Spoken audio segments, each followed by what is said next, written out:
अब भारत के लिए दो ही ऑप्शंस हैं, दो ही ऑप्शंस। या वो सिंतास मुआहिदा मान ले, इंटरनेशनल कानून के मुताबिक अमल दरामद करे, उनका अवाम को अपना हिस्सा का पानी, हमारा अवाम अपना हिस्सा का पानी। अगर वो नहीं मानते सिंतास मुआहिदा को, डैम और कनाल्स निकालने की कोशिश करेंगे, तो फिर पाकिस्तान जंग करेगी और हम 6 के 6 दरिया के पानी अपने अवाम को दिलवाएंगे। जो आज मैं खबर देने जा रहा हूं उससे मेरा सर शर्म से झुक गया लिटरली। और यूएनएससी कमेटी की रिपोर्ट के हवाले से ये बड़ी खबर मिली जिसमें यूएनएससी ने टीआरएफ को पहलगाम हमले का जिम्मेदार माना है। यूएनएससी ने यह कहा कि लश्कर की मदद के बिना पहलगाम हमला संभव नहीं है। पहलगाम हमले पर यूएनएससी कमेटी की रिपोर्ट सामने आई है। For the first time, the United Nations report mentions the resistance front, TRF. The Pahalgam attack could not have happened without Lashkar-e-Taiba support, and there was a relationship between LET and TRF. दूसरी है उसको दुनिया में globally भी हमें जो कुछ हुआ यूएन सिक्योरिटी काउंसिल के रेजोल्यूशन, मुझे लग रहा है कि मुझे पाकिस्तानी होने के नाते मेरा सर शर्म से झुक गया है। दोस्तों, भारत के वजीर आजम नरेंद्र मोदी ने एक दफा फिर ये कहा है कि जनाब ऑपरेशन सिंदूर में 100% अचीवमेंट ली। सिर्फ ये ना कहें कि क्या हम रोक नहीं पा रहे भारत को, they have come out as a winner.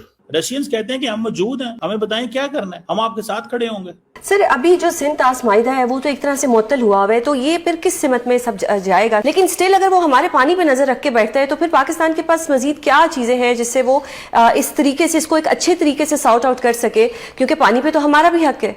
अभी कोई चांस है? भारत तो ना जो उसकी ट्रांसपेरेंट इन्वेस्टिगेशन पे राजी है, न पाकिस्तान के कोऑपरेशन पे राजी है, न पाकिस्तान से बात करने पे राजी है। जो इंडस वाटर ट्रीटी है उसको अभी भी उसने मुअत्तल किया हुआ है। पाकिस्तान मिलिट्री जो है आगे से अपने लोगों को बताती है कि इंडिया तुम्हारा कितना बड़ा दुश्मन है। अब आपको पता ही ये बेसिकली मॉनसून पार्लियामेंट का जो सेशन शुरू हुआ है और उन्होंने इसको कहा है कि ये सेलिब्रेशन ऑफ विक्ट्री है, but at the same time operation Sindoor जारी है। अगर कामयाबी मिल गई है तो फिर ऑपरेशन सिंदूर क्यों जारी है?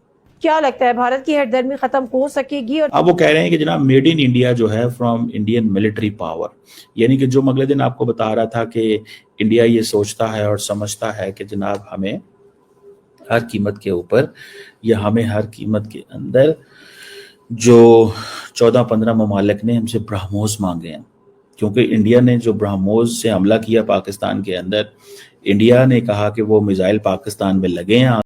जय हिंद दोस्तों, welcome to Hindustan News. Pakistan का फॉरेन मिनिस्टर बिलावल भुट्टो जरदारी ने एक बार फिर से भारत को धमकी दी है। जी हां, भारत को कहा है कि अगर भारत पानी नहीं छोड़ता है तो हम पाकिस्तान भारत के ऊपर अटैक कर देगा। जी हां, यानी पाकिस्तान आर्मी वो आर्मी जिसने सिर्फ 4 घंटे के अंदर ही भारत को फोन करके कहा था कि प्लीज आप ये वॉर रुकवा दीजिए, हम इतने कैपेबल नहीं हैं कि हम आपसे लड़ाई कर सकें।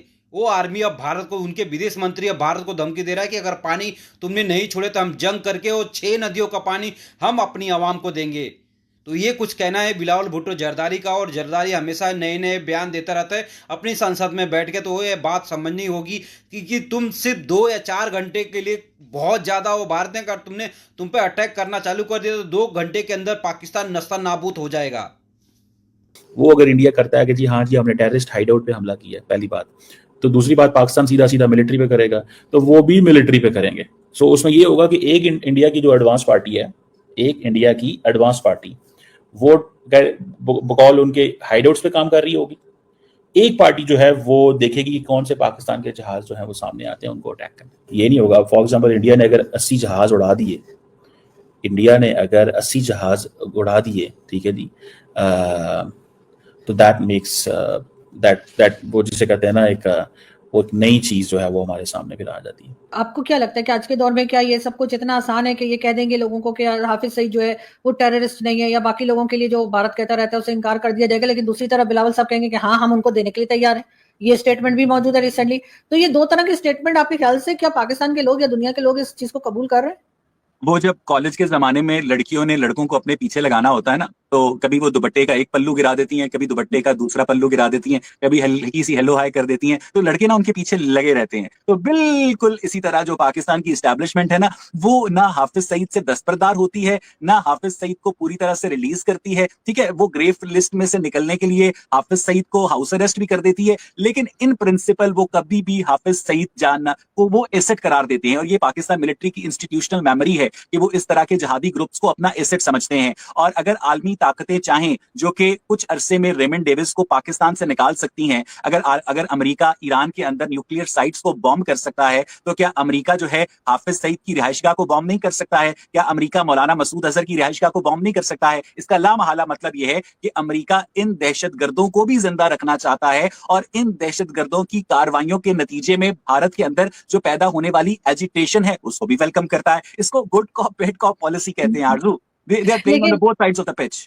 मतलब ये कि वो भारत के साथ भी ज्यादा ऐसे नहीं रहना चाहते कि भारत भी आराम से रहे और अपना जो काम है वो करे, वो पाकिस्तान को भी इंगेज रखना चाहते हैं। एग्जैक्टली क्योंकि अमेरिका ने पाकिस्तान के अंदर कोई भी काम करवाना होता है तो उनके पास 1 पर्सन इन कांटेक्ट होता है, और वो पाकिस्तान का आर्मी चीफ होता है। आप आर्मी चीफ को अप्रोच करें और उससे जो मर्जी करवा लें। लेकिन इंडिया के अंदर अगर अमेरिका ने कोई काम करवाना है तो इंडियन आर्मी की इतनी औकात नहीं है कि वो इंडियन प्राइम मिनिस्टर को बाईपास कर सके, इंडियन पार्लियामेंट को बाईपास कर सके। इसलिए अमेरिका जो है वो पाकिस्तान की मिलिट्री के साथ अच्छे ताल्लुकात रखता है और पाकिस्तान के जर्नैलों को ट्रेनिंग देते हैं। फ्लोरिडा के अंदर, लॉस एंजलिस के अंदर जब इनके प्रमोशन कोर्सेज हो रहे होते हैं, फिर इनके यहाँ पर कॉन्टेक्ट्स बनते हैं, उनकी यहाँ पर दोस्तियां होती हैं, वो लोग यहाँ पर जायदादें खरीदते हैं और फिर अल्टीमेटली रिटायरमेंट के बाद वापस शिफ्ट हो जाते हैं पाकिस्तान के अंदर सिपाहियों को और मेजर लेवल तक के अफसरों को शहीद करवा के। लेकिन इन तमाम बातों में आप चाइना को कहाँ देखते हैं? इसलिए कि चाइना के साथ भी तो एक बड़े रिलेशंस बना के रखे, और अमेरिका को डेफिनेटली, अमेरिका कभी नहीं चाहेगा कि पाकिस्तान पूरी तरह से चाइना की तरफ चला जाए। नहीं, पाकिस्तान मिलिट्री इस मामले में बहुत चालाक साबित हुई है। पाकिस्तान मिलिट्री जो है वो अमेरिका के साथ और चाइना के साथ अपने ताल्लुकात में एक बैलेंस लेकर चलती है। ठीक है, वो चाइना के साथ वो जो इक्विपमेंट, चाइनीज जो बेसिकली है ना, उनकी साइकोलॉजी ताजिरों वाली साइकोलॉजी है। चाइनीज कोई नजरियाती लोग नहीं है। ठीक है, चाइना के अंदर एक बड़ी सी फैक्ट्री होगी, एक सेक्शन में भगवान बन रहे होंगे, एक सेक्शन में जानमाज बिक्री बन रही होगी, एक सेक्शन में तस्वीर बन रही होगी। ठीक है, चाइनीज को ना हर काम में धंधा चाहिए होता है। ठीक है, चाइनीज को इस बात से कोई लेना देना नहीं होता कि नजरियाती तौर पर हमारा जो ग्राहक है वो कहां पर खड़ा है, उन्हें सिर्फ अपना सामान बेचना होता है। तो चाइना को पाकिस्तान मिलिट्री को अपना जंगी साजो सामान बेचना होता है, और पाकिस्तान मिलिट्री जो है इस जंगी साजो सामान के बदले जो चाइना को पैसे देती है, वो पैसे पाकिस्तान मिलिट्री को अमेरिका देता है। ठीक है, चाइनीज इसलिए चुप रहते हैं और अमेरिका पाकिस्तान मिलिट्री से जो चाहता है करवाता है। सिंपल। मैं ये जरूर पूछूंगी आपको कि बलूचिस्तान का फ्यूचर क्या दिखाई दे रहा है आपको, इसलिए कि मुसलसल वहां पे हालात खराब से खराब होते जा रहे हैं। डॉक्टर मारंग बलोच को 15 दिन के लिए और इन्होंने रिमांड पे दे दिया है, तो आखिर फ्यूचर होगा क्या बलूचिस्तान का? देखिए, कहते हैं कि जो पास्ट होता है ना वो फ्यूचर का मिरर होता है। ठीक है, मैं आपके सामने पास्ट रख देता हूं जिसमें आपको फ्यूचर खुद ब खुद नजर आ जाएगा। मेरे जो दादा थे ना, ख्वाजा अब्दुल गनी, वो जिस मुल्क में पैदा हुए थे ना, वो यूनाइटेड इंडिया था। पाकिस्तान की आवाम, पाकिस्तान की मीडिया और पाकिस्तान के पॉलिटिशियन सब ये जानते हैं कि अगर पाकिस्तान भारत पर अटैक करेगा तो दिल्ली तक पाकिस्तान कब्जा कर लेगा। अगर कोई नहीं जानता है तो सिर्फ पाक आर्मी है, उनको भी लगेगा कि हाँ यार हमारे आवाम बोलते हैं तो बोलने दो, क्योंकि उनसे तो पैसा ही मिल रहा है। इसी के वजह से वो जानती है पाकिस्तान आर्मी कि हम इतने कैपेबल नहीं हैं कि हम भारत का मुकाबला किया जा सकता है। सिर्फ 4 घंटे की लड़ाई में पाक जनरल ने फ़ोन करके, भारतीय जनरल को फ़ोन करके एडीजी को कहा कि हम अपने इतने कैपेबल नहीं कि आपसे लड़ सकते हैं। सिर्फ 4 घंटे की लड़ाई में पाकिस्तान एक तरह से नस्ता नाबूद हो जाएगा। अगर भारत ने पूरी कैपेबल के साथ पाकिस्तान पर अटैक किया, सिर्फ 2 घंटे भी बहुत ज़्यादा होंगे पाकिस्तान को।